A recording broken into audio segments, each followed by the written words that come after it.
Bonjour à tous, c'est Pierre-Marie, French by Ear, Fransugo no Kikitori, pour un épisode niveau débutant. Aujourd'hui, je parle de briser la glace. Est-ce que vous êtes fort? Est-ce que vous êtes doué pour briser la glace? Alors, qu'est-ce que ça veut dire? Qu'est-ce que cette expression française veut dire? Eh bien, quand on rencontre une personne pour la première fois, la relation, au début, il y a toujours un peu de gêne. La relation est très formelle. Elle est un peu froide, on peut dire qu'elle est un peu glacée. Et donc, briser la glace, ça veut dire ici que on va réchauffer cette relation pour, bien sûr, la rendre un peu moins formelle, un peu plus chaleureuse et finalement, bien sûr, plus humaine et plus personnelle. Donc ça, c'est briser la glace. Et comment fait-on pour briser la glace? Eh bien, ça dépend de chaque personne, mais c'est toujours un mélange entre notre attitude, le sourire notamment, et puis les mots qu'on choisit et les sujets de conversation qu'on choisit. Briser la glace, c'est pas forcément facile. En tout cas, c'est ce que je pensais jusqu'à la semaine dernière, parce que la semaine dernière, j'ai trouvé une technique pour briser la glace qui marche tout le temps. Un mot magique, un seul mot magique qui permet de briser la glace. Alors, je vous explique. Si vous me suivez depuis un petit moment, vous savez que je suis aussi journaliste. Et la semaine dernière, donc, je suis allé à un grand salon international à Milan, en Italie, le salon international de la lunette. Et chaque année, il y a à peu près 50 000 personnes qui viennent dans ce salon et qui viennent de partout dans le monde. 50 000 personnes qui viennent d'Europe, d'Amérique du Nord, d'Amérique du Sud, d'Afrique, d'Asie, etc.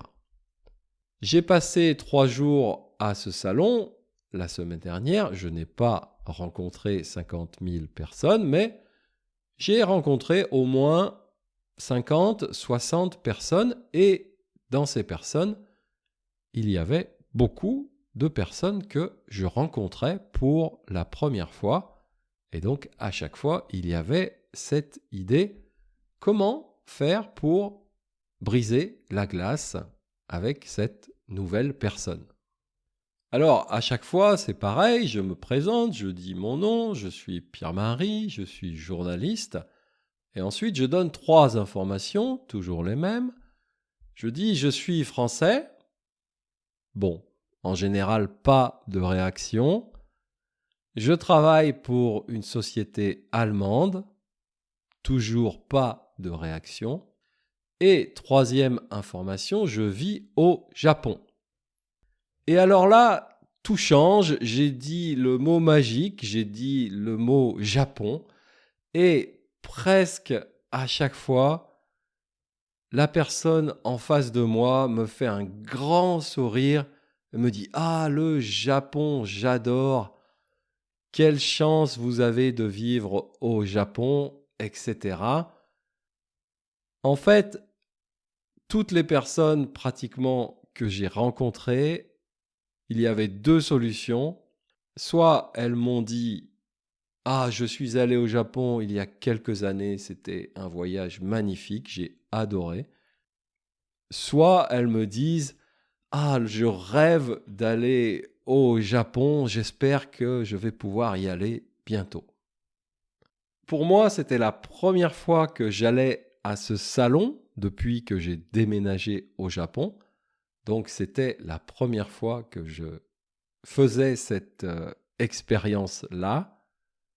Et donc, je me suis dit, non, mais c'est vraiment génial parce que j'ai trouvé la technique parfaite pour briser la glace avec tous ces gens du monde entier. Il suffit de prononcer le mot Japon et tout de suite, la discussion devient plus facile.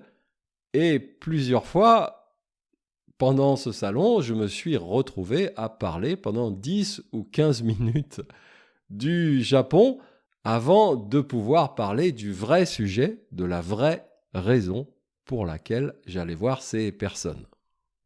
Donc voilà, ça m'a vraiment surpris et intéressé. J'avais un peu eu cette expérience avant quand j'habitais à Paris. Je disais, ah, j'habite à Paris. Il y avait aussi beaucoup de réactions comme ça, mais avec le Japon, franchement, ça marche beaucoup mieux.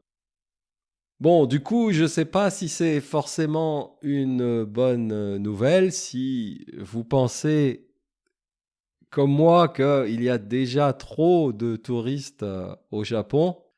Eh ben, ce n'est pas une bonne nouvelle parce que j'ai l'impression que dans le futur, il y aura encore plus de touristes au Japon puisque il y a véritablement beaucoup d'attirance, beaucoup d'amour même, un peu partout dans le monde pour ce pays.